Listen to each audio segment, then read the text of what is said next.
Ouais, allez. Petite vidéo aussi au lendemain de cette soirée idyllo-cauchemardesque que nous, supporters lyonnais, avons vaincu. La tête un petit peu plus reposée, mais le cœur aussi, toujours aussi, on va dire, endommagé. On va faire le point. Voilà, tête reposée avec un peu de recul sur la rencontre. Sur ce qui a été dit après la rencontre. Bon, les joueurs étaient bien entendu, pour pouvoir replacer le contexte. Jeudi soir, l'Olympique Lyonnais a perdu en match retour de Ligue Europa sur la pelouse de Manchester United. 5-4 après avoir mené 4 buts après être revenu à 2-2 en étant mené 2-0, après avoir pris l'avantage 4-2, perdu à 9 minutes de la fin en ayant pris 3 buts en 10 ou 9 minutes. Scénario, comme vous pouvez le penser, totalement rocambolesque et totalement déjanté de ce match-là. Ce sont des soirées qu'on aime, qu'on kiffe quand ça tombe du bon côté, c'est-à-dire ça tourne en notre faveur. Ce sont des soirées que l'on déteste quand ça tourne en notre défaveur, et là c'était en notre défaveur.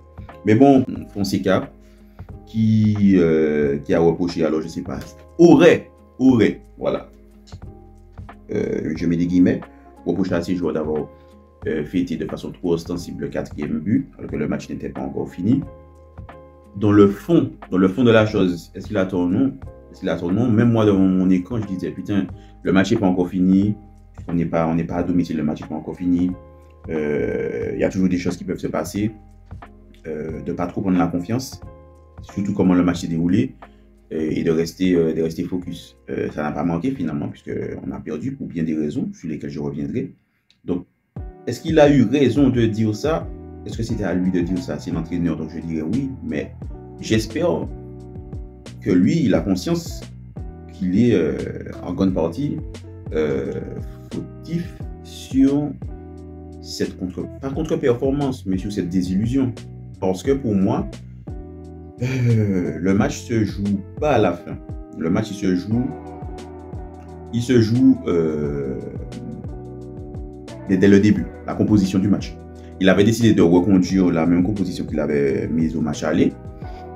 Ça avait donné de bonnes choses en première mi-temps, mais on se rappelle bien qu'en deuxième mi-temps, ça avait été compliqué pour Lyon, malgré le fait qu'on égalise en fin de match. Mais la deuxième mi-temps de Lyon avait été compliquée. Et en décidant de repartir sur les mêmes bases avec Paul Akokou, qui, mais aussi, nous a bien dépanné lors du premier match. Respect à lui pour être resté un an et demi sans jouer, faire son retour son vrai retour pour un match assez, pas complet, mais bon, comme vous le savez, ceux qui suivent, Paul Akokou, avant le match aller, il avait 2 minutes par-ci, 3 minutes par-là d'entrée en jeu. Je crois qu'il était entré en jeu 2 fois. Et c'était pour juste la fin du match. Donc, il n'avait pas de minutes, il n'avait pas de rythme, rien du tout. Il a bien dépanné lors du match aller. On était chez nous. Les gars étaient justement à l'extérieur. Donc, c'est toujours plus facile de performer chez soi. Surtout qu'on a un public derrière nous. Mais, décider de remettre le double pivot Veretout pour la Coco au match retour, ça prouve que, et j'en discutais justement avec un ami, supporter marseillais, si tu auras de la vidéo, tu te reconnaîtras, qui me disait que Fonseca, c'est un bon entraîneur, mais qui a tendance à trop subir et à trop s'adapter quand c'est un gros adversaire qui est devant. Et ça aurait été un autre adversaire, jamais il aurait mis ce double pivot-là. Pour moi, il a dénaturé, on va dire, la DN de Lyon. Lyon a joué contre nature. Et en fait, on a payé cash. En plus, on était à l'extérieur. Les gars voulaient nous montrer dedans dès le début. Les joueurs, ils ont été. J'avais pas vu le match en direct. J'ai regardé le résumé.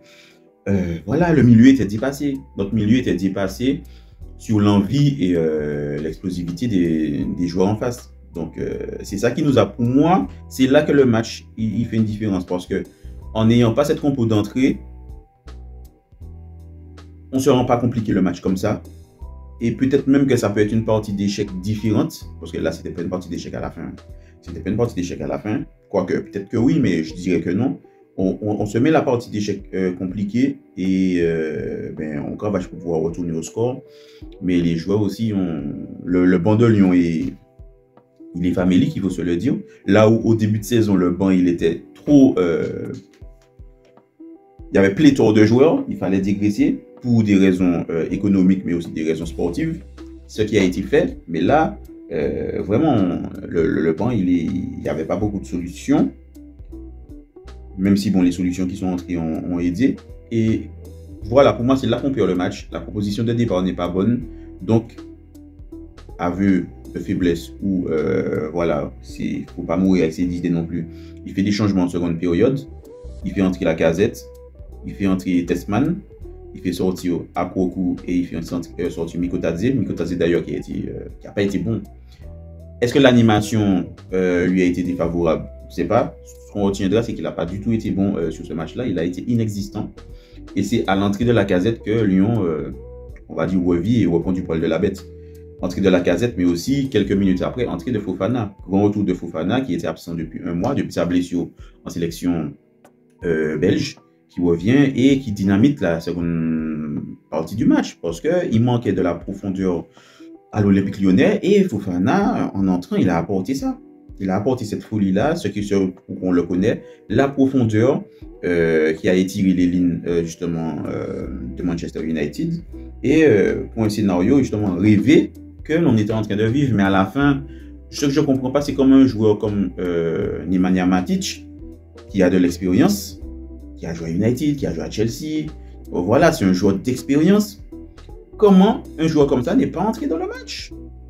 Même en fin de match. Parce que déjà, tu perds Tolisso. C'est compliqué. Tu le perds. Pour moi, imaginons à 4-2, ben, tu fais sortir Almada. Tu fais sortir Almada. Pourquoi avoir gardé Almada? Et pourquoi je cible Almada? Ce n'est pas de sa faute à Almada. Moi, c'est de la faute à Fonseca. Pourquoi tu gardes Almada? Pourquoi tu ne fais pas, par exemple, entrer un Matic? Parce que si on voit bien sur le but, enfin, le penalty concédé par Almada sur Casemiro, si ce n'est pas lui qui est là, c'est un Matic, par exemple, qui fait 1m93, il fait, je crois, 1m95, bref, le 1m90 passé, tu rajoutes de la densité dans la surface, tu fais entrer Douleika Letachar trop tard selon moi. Pour moi, il faut faire entrer à 4-2. Dès le 4-2, tu fais entrer Matic et Kaletacha. Tu les fais entrer parce que tu sais qu'à la fin, ça va balancer dans la surface. Il faut avoir de la taille, en fait. Et dès le match aller, je disais ça à mes amis, il y a une trop grosse différence de taille dans la présence dans la surface entre United et Lyon. Et là, à la fin de match, on a payé parce que le dernier but, c'est clairement ça. Mata, il avait plus de jambes. Mata, il avait plus de jambes sur le but de Meinou. C'est Niakate, je crois, sur lequel Maguire prend le dessus.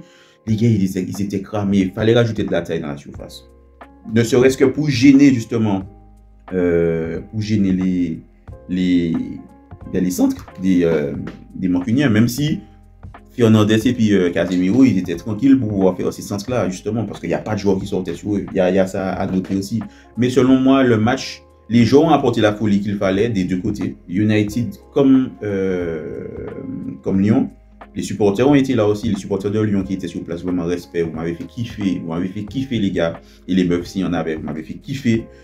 Je revois en fait la scène à la télé du petit garçon de Manchester qui limite en train de pleurer, il espère mais il pleure en même temps, en train de me dire dans ma tête, moi, c'est pas grave petit, ça fait partie de la vie, c'est l'apprentissage, ça ira mieux pour toi après. Et si je me retrouve moi être dans cette situation à la fin, donc c'est lui peut-être qui me dit, c'est pas grave mon grand, ça fait partie de la vie, ça fait partie de l'apprentissage, tu reviendras plus fort après. C'est clairement ça. Après le match, j'étais vraiment pas bien, fallait pas venir me parler, putain. Je pense que je suis resté vraiment 2 heures de temps à avoir le regard dans le vide, là, à regarder l'horizon. À tout remettre en question, quoi. Même moi, je n'étais pas sur le terrain, mais me remettre en question. Parce que c'est traumatisant. C'est traumatisant. Mais c'est vraiment traumatisant. Donc, même si j'en ai souvent discuté avec des amis parisiens, je comprends justement ce que ça fait, les remontadas qui se sont prises, mais surtout la remontada 6-1 contre le Barça, même si selon moi c'est pas la même chose, parce que bon, il y a toute la dramaturgie d'avoir gagné 4-1 ou 4-0 à l'aller, finalement tu perds 6-1, donc tu es éliminé. Là, on va dire ces sentiments-là, on les a vécus nous en même temps, dans un laps de temps très court. Les Parisiens ont eu le temps de jubiler parce qu'ils avaient gagné 4-1 ou 4-0 à l'aller, et puis après il y a eu la désillusion, donc il y a eu des jours et des jours. Mais nous, en fait, c'était dans le match, c'était putain, à quelques minutes, putain, on est qualifié. tu commences à regarder, tu vois en fait la demi-finale qui se profile. Et puis à la fin, on te dit, ah, en fait, non, c'est pas vous, en fait, c'est lui. Mets-toi à côté, ben ouais, t'es pas avec nous. Franchement, ça fait mal. Et pour pouvoir, comme je dis, justement, pour pouvoir me recentrer, le après, ce qui s'est dit après le match. Donc Fonseca, il a parlé, Lacazette aussi a parlé, visiblement, même si on l'a vu pleurer, ça m'a fait mal. Ça m'a fait mal parce que déjà, comme vous le voyez, grand supporter justement de Alexandre Lacazette, ça m'a fait vraiment de la peine. Déjà, ça m'a fait de la peine de le voir comme ça en finale de Coupe de France contre le Paris Saint-Germain parce que vous voyez qu'il était passé à ça de rapporter un nouveau titre à l'Olympique Lyonnais, parce que je vois que c'est lui qui rapporte le dernier titre à l'Olympique Lyonnais à la Coupe de France les années avant qu'il parte à Arsenal. Déjà, ça c'était frustrant. Ça ne veut pas dire qu'on aurait eu un titre en Europa League, mais il y avait il y avait quelque chose à faire. Pour aller en demi-finale contre Bilbao, pour moi, ça aurait été du 50-50. Pour pouvoir justement jouer une finale, pourquoi pas. Donc, franchement, la route, je ne dis pas qu'elle était toute tracée, mais il y avait moyen de rêver. Légitimement, voilà, il y avait moyen de rêver. Le voir comme ça m'a fait de la peine, sachant que c'est son dernier match européen avec l'Olympique Lyonnais. Peut-être dernier match européen tout court, hein, parce que vu son âge, ses performances qui sont en déclin, est-ce qu'il ira dans un autre club européen qui joue le top justement, top Ligue des Champions? Je sais pas, je pense pas, je sais pas.